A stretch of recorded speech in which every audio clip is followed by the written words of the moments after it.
All right. Welcome back to another episode of the Thumb Strong Podcast. I'm joined as always by Coach Bethany. Hi. How are we doing? I'm doing good. How are you? Doing great. So today we are going to be talking about basal metabolic rate and what that is, what it means, and why it's very important. Kind of stemming off the topic that we've been talking about for the last couple of weeks about muscle being so important for us and for longevity. We've been talking about our InBody scanner a lot lately, and this is one of those measurements that this will read. It's not going to be 100% true accuracy as far as what your basal metabolic is, but it will give us a very close estimate of what that BMR is to give you a baseline.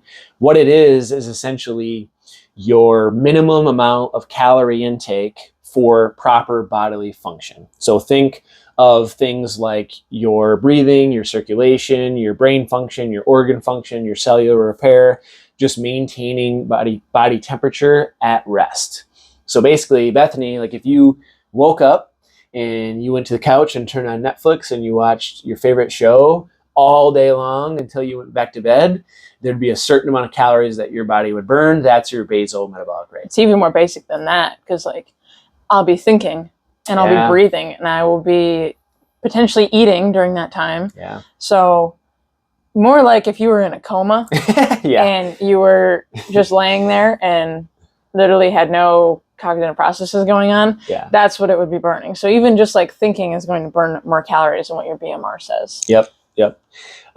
So we're going to be kind of going into the BMR, why eating enough matters so much for fat loss, muscle, hormones, long-term health.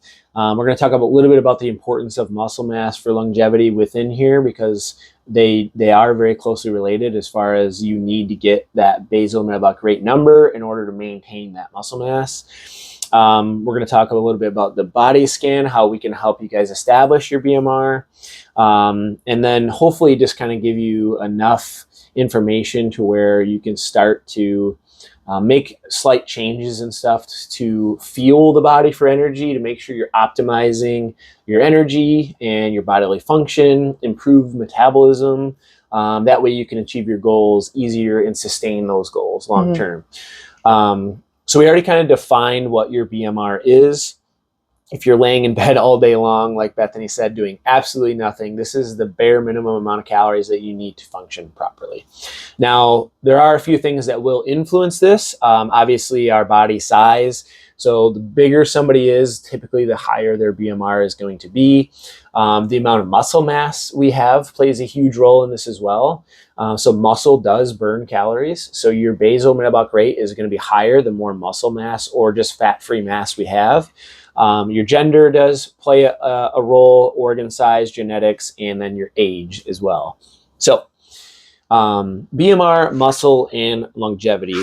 So we already kind of mentioned like fat-free mass, muscles, and organs drive that BMR more than body fat does. So body fat doesn't really burn a whole lot of energy at rest, whereas muscle actually does. So for example, we could have two people that weigh 180 pounds, kind of the example we used last week. And if one of them is 12% body fat, has a lot more muscle, and one's 25% body fat, has more less muscle, that person with more muscle is actually going to burn way more calories at rest than the other person, making it a little bit easier, obviously, to keep body fat off. And just for overall long-term health, right? Because if you end up overeating by accident, you're more likely to continue adding more body fat.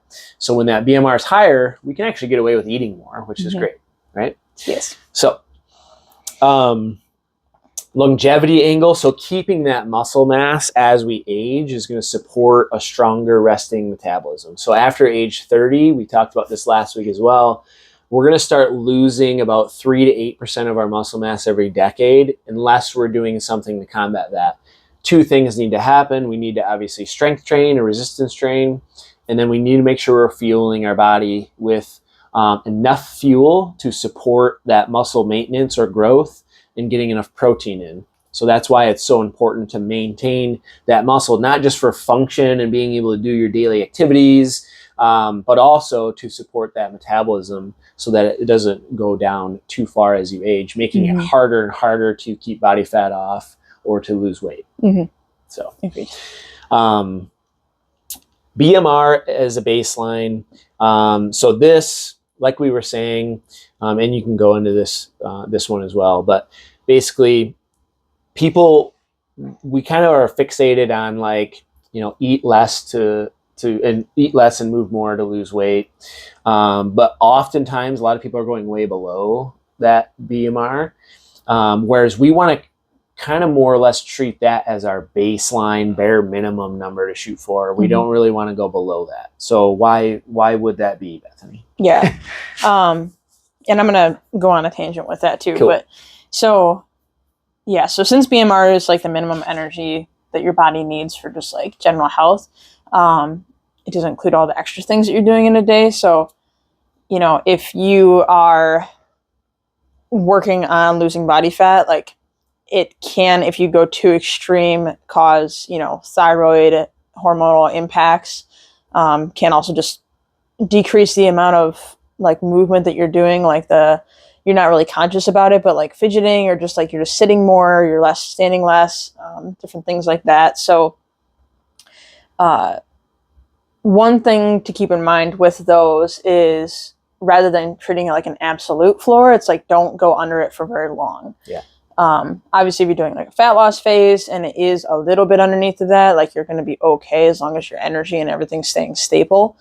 But yeah, if it says that your BMR is 1,600 calories and you're trying to eat 1,200 calories, it's probably not going to be very sustainable for very long as far as like your body's response to it. And it's like, yeah, you're going to lose body fat and weight, which a lot of physique level competitors or like bikini competitors, like they'll have to eat that low to really strip down below, but they're also doing something that's very unhealthy as well. So like they're eating in an unhealthy way to get to unhealthy levels of body fat. So one thing to add on to your, like, people are eating less than their BMR, generally that could be what they're shooting for calories, or maybe what they're tracking as far as what their calorie intake is. But there's been lots of research done that people underreport what they eat. Yeah. So in reality, they might still be eating above their BMR. Or if they are hitting that, they're hitting it for 4 days out of the week or 3 days out of the week. And then the other days, it's, completely in the other direction. You go from 1,200 calories to 2,500 calories because it's too hard to stick to. So that's part of it too, of like, it's not just a physical thing, it's a psychological and consistency thing where it's like, are you actually able to stick to this long term without one having any detrimental effects, but also just like not rebounding like crazy. Yeah. So basically, if you do go too far below the BMR for too long, that's where you're going to see those hormonal disruptions, and the metabolism will adapt. So it's literally an adaptation. It's like, okay, we've gone, say it's a month or two or longer at a low calorie intake, below your basal metabolic rate. Your body's going to adapt and slow down its processes so that it can survive, essentially. So we call it like you're going into a survival mode.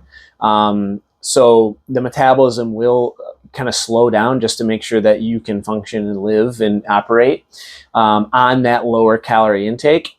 So then what happens with a lot of people, and many people have experienced this, is if they go off of that lower calorie diet, maybe because it gets too hard, because it is challenging to only eat maybe 1,000 or 1,200 calories and be strict with that, that's where they see the weight fly back up, because when they go back to other eating habits, or maybe they're like, okay, this is getting tough, and they start eating kind of whatever again, and all of a sudden they jump up to over 2,000 calories or something like that, they end up gaining all that body fat back.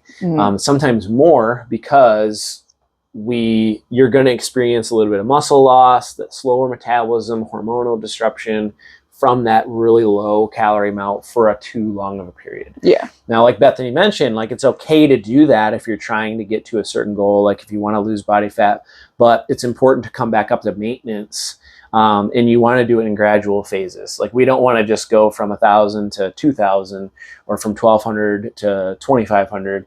You want to slowly adjust that calorie amount, throughout whatever phase you're trying to do. So if you're in kind of like, oh, I want to lose some body fat phase, a lot of people like maybe are getting excited for summer. Hey, let's drop a little extra body fat. You want to kind of slowly drop that number down over the weeks to support that fat loss while still giving your body enough fuel. And then you want to go back up to that maintenance afterward, right? And then, like she said, it doesn't account for your total daily expenditure. So your TDEE, your total daily energy expenditure. So that's going to take into account your BMR, which is about 60 to 70% of your total calorie burn. And then you add on work, and if you work out or if you walk or you exercise, all your daily activities, you can multiply that BMR by a number. Usually we use between 1.2 and 1.7, depending on how active you are. So if you're somebody that works out regularly, maybe you've got a really highly active job or you're running the kids around a lot, your energy expenditure you could multiply it by 1.5, 1.6. Whereas if you're sedentary and maybe you're not exercising, maybe it's only a 1.2. So for example, let's say we do a scan and your BMR comes around 1,500 calories. If you multiplied that 1.5, your total energy expenditure is like 2,250 calories. So that's about how much you would want to eat to maintain that current weight. So what we would do from there then is if you want to support body fat loss, you'd want to be in a slight deficit under that number. So maybe it's 250 calories to 500 calories less. So maybe your goal is 1,800 to 2,000 calories a day, supporting that fat loss while still making sure that your body's functioning. But we're still over that BMR most consistently. If you're fluctuating back and forth, your body's like, okay, what are we doing here? And that's what you mentioned. Like, you could be in a deficit or at that, lower number 4 days out of the week, but then you completely screw it up on the weekends. Your body's not going to adapt to that, right? Yes. So, so that's the total energy expenditure in those two numbers, why they're so important. And we can estimate that. And obviously, there's a lot of awesome tracking apps and stuff. The unfortunate part is even the food labels themselves aren't even 100% accurate. Yeah. Like they could be off by a little bit as far as how much actual calories in there.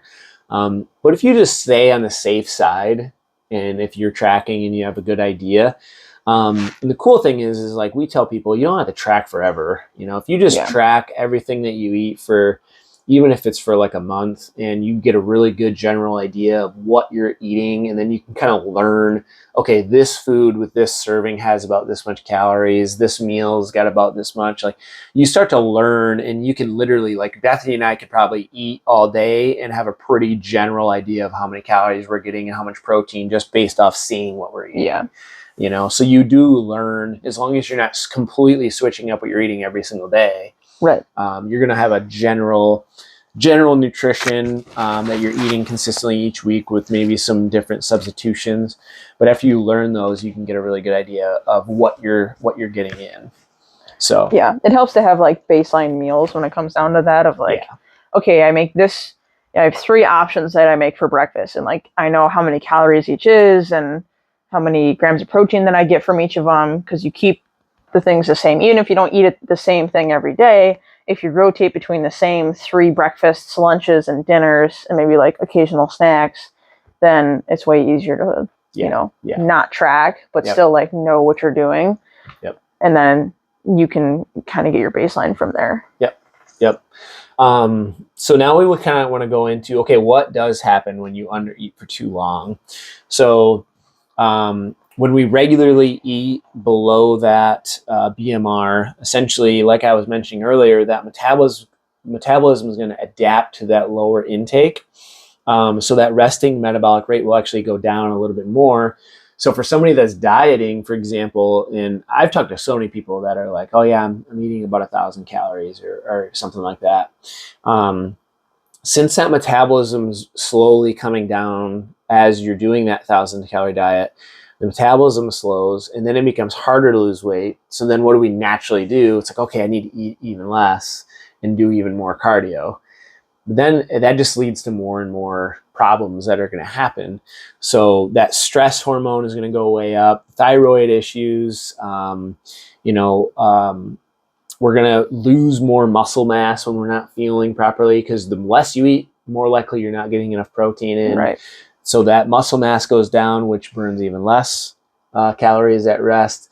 So it's kind of a very double-edged sword. Like it's a very not a good outcome long term. Not the best. Right?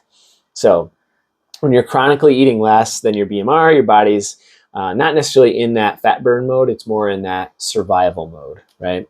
So that's why we want to stress the importance of fueling the body with good nutrition and enough protein to where you're feeling good energy-wise, and you're able to fuel your workouts and recover properly. That's something that we didn't really mention, is like when you have those disruptions and not eating enough, your stress is going to go up. The sleep might be hindered a little bit, like less quality sleep. The recovery is less, which leads to more stress on the body, more cortisol level, higher cortisol levels, and things like that. So it's very, very important. Yeah. It's amazing how, like, when people are working out, whether it's in fit camp or personal training or something, and they're like, oh, I just feel so weak today, and like I don't have any energy, and blah, blah, blah. And then I ask them, okay, well, what'd you eat today? And then they're like, oh, well, I had to skip lunch because, work was busy or something, and blah, blah, blah. So I only had, a protein shake and a bar or something. I'm like, okay, what do you usually eat? And then they tell me what they usually eat. And it's like, okay, well, you're eating a lot less. You ate a lot less today before that. So it makes sense that you're feeling more tired and not enough energy for lifting today. Yeah. And then it's like they come back the next day or day after they've eaten, they feel better. So Yep. I noticed that even myself, like, mentally, I like to work out in the morning better. It just seems to be easier to get going and get the workout done in the morning. And it does give me that like boost of endorphins and energy when I'm done.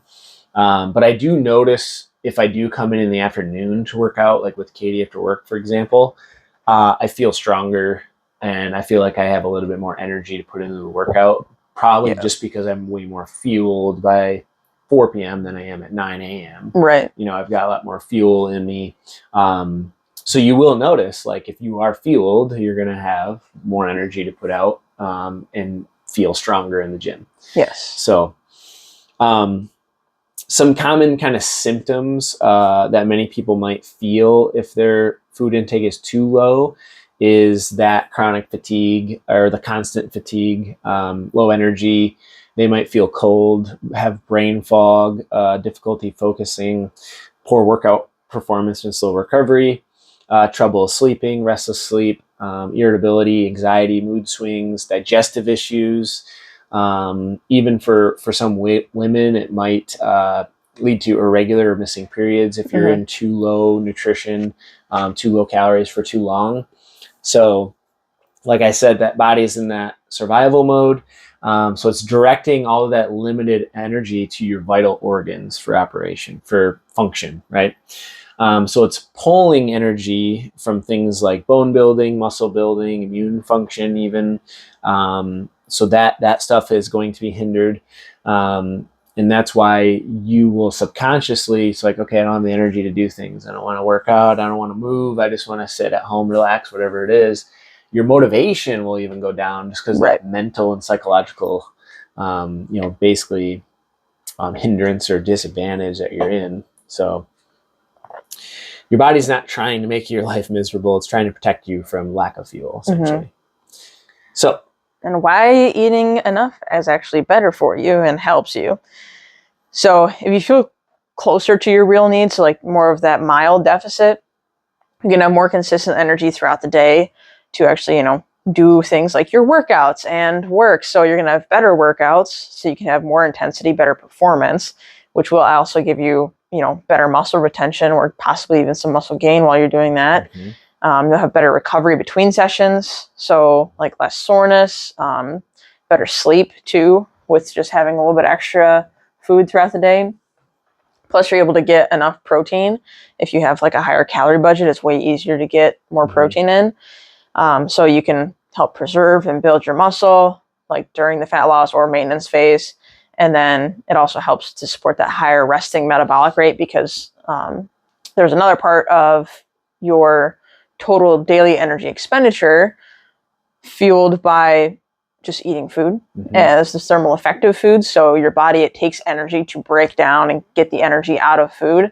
And protein has the highest thermal effect of any of the macronutrients, significantly higher. It's like 25 to 30% of the calories that you would intake from, you know, say you have 100 calories of chicken, it would take 25 to 30 calories to burn that, to break it down.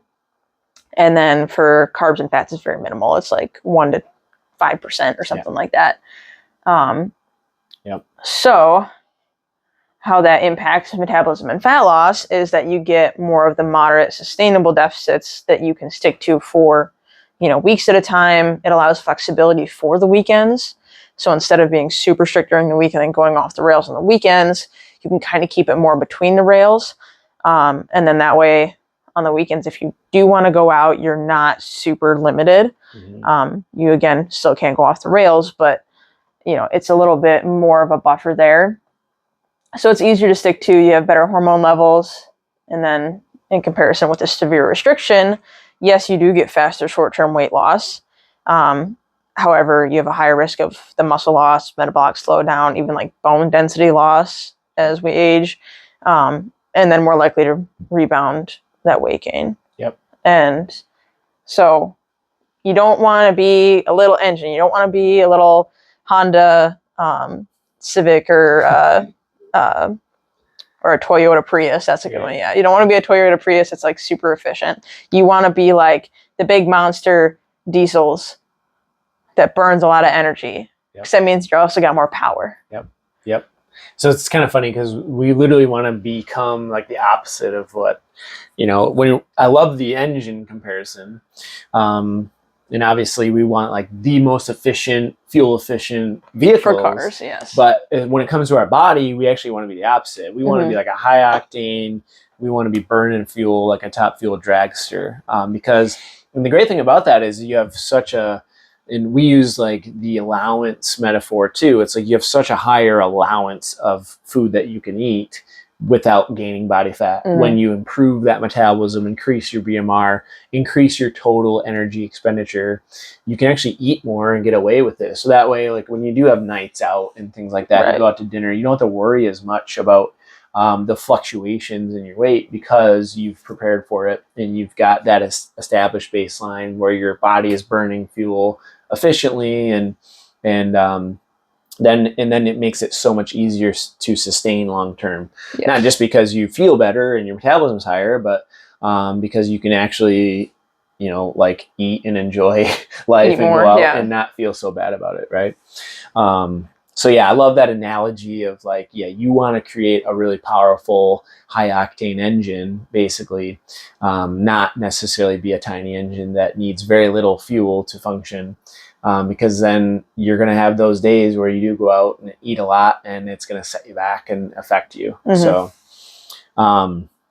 So how we can use your BMR here to help you set some goals. So we can do an InBody scan, and that's going to basically measure everything that you're made of. So we're going to see your muscle mass, your body fat, distribution of muscle and things in body fat throughout your body.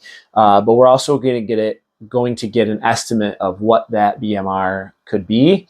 And that way we can kind of set that baseline. It's okay, we want to try to shoot for above that BMR to make sure that you're functioning properly, you're fueling your body for your workouts and for just your daily activity, your job, things like that. Even just having that mental clarity and energy is super important for a lot of us. And then we can look at and do that multiplication to figure out your total daily energy expenditure. And it's like, okay, we want to be between these numbers for the majority of the time. You want to be, you know, if you're looking to lose body fat, you want to be a little less than that total, but you still want to be above that floor, that ceiling, at least most of the time throughout the year. Like Bethany said, you could do a deficit, quite a deficit for a short amount of time if you really want to lean out and drop a lot of body fat, but you don't want to stay there too long. Right. Because that's where that metabolism is going to start to really drop. Those changes and adaptations in the body are going to happen, hormonal disruptions, things like that, right? So we can literally take that scan and help you guys figure out the two most important numbers that we look at are calories and protein, essentially. Yes. We want to try to shoot for enough protein to support that muscle maintenance and muscle growth, because like we said, that's going to be kind of like that engine that's burning a lot of calories even at rest, in maintaining your independence and your functionality for as long as you live. So really thinking about this long term is important. And I think that's where so many people are just, everything online is like fixated on, getting, losing as much weight and as fast as possible and these quick fixes and things like that. And a lot of people have been... That's what people want. Yeah, it's what they want. The unfortunate part is you just end up yo-yoing year after year after year. And the more times you do that, you've mentioned this, like the more times you yo-yo year after year, the harder and harder it becomes for your body to adapt and adjust and actually achieve that goal. To lose the weight and everything like that, yeah. Yep. So very important stuff. We just need to think about food as fuel more often.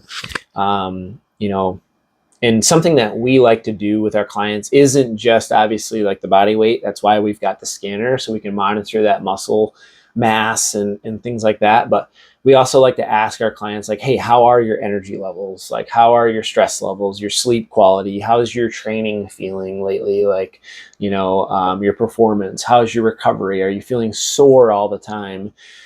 Asking these questions, we can get a very good indication of, okay, are we getting enough calories, enough protein? Are we sleeping well enough? Is the training volume too low, too high, or are we just not feeling for that training, right? Because for some people, if they're under fueling and they're working out 6 days, it could be too much to where we're actually damaging the body and the muscles because we aren't able to recover from it. So all this is very, very important to take into consideration. So we want to kind of reframe dieting and eating less. So the old model is eat as little as possible, do as much cardio as possible, monitor your weight on the scale. Fat loss, you'll see some fat loss at first, but then you may experience some muscle loss, metabolic slowdown, hormonal issues, and lower energy, and then eventually lead to that possible weight regain. New model, understanding your basal metabolic rate, respecting that minimum number of what your body needs to function properly, fuel your body with enough total nutrition and calories, and especially protein, prioritizing strength training to protect that muscle so that way you can keep that metabolism higher. Use realistic calorie changes. Like I said, you don't want to just drop or add 1,000 calories week over week. You want to do slow, gradual. So for example, maybe we find out somebody's BMR is 1,500, they're eating 1,000. We don't want to jump them up to 1,500 the next week. Yeah. That's okay. Next week, let's try to get 1,100 or 1,200. Hit that next week. The week after that, we'll jump up to another, 12 to 13, and then 13 to 14, and then 15, right? So we slowly increase that metabolism over time. But the most important thing is focus on body composition and health, not just the scale weight. Because we mentioned this last week, and we just mentioned in this one, you could weigh 180 pounds, but if you're 12% body fat versus 25% body fat, that's a completely different looking person. So you might be perfectly comfortable and happy with a weight that is 10 or 15 pounds heavier than your goal weight, but because you've built lean muscle and dropped body fat, you love the way you look in the mirror and you feel great, you're strong, you're energetic, right? So the weight on the scale doesn't always tell the full story. So that's why just focusing on that body composition and health is so important. So, anything else that you want to add to that? No. Okay. That's good. So to wrap up, if you're interested in learning more about this, seeing how much muscle you have and your BMR and many other things that we can measure, we'd love to invite you in for a body scan. That way we can show you this, and then we can give you some recommendations on a calorie and protein range, and a training regimen. You know, obviously we want to try to stress the importance of strength training at least 2 or 3 days a week to everybody to maintain that muscle and achieve that goal, that body composition goal. So if you're interested in that, feel free to reach out. If you have any questions at all, let us know, and hopefully this was helpful. We'll see you guys in the next one.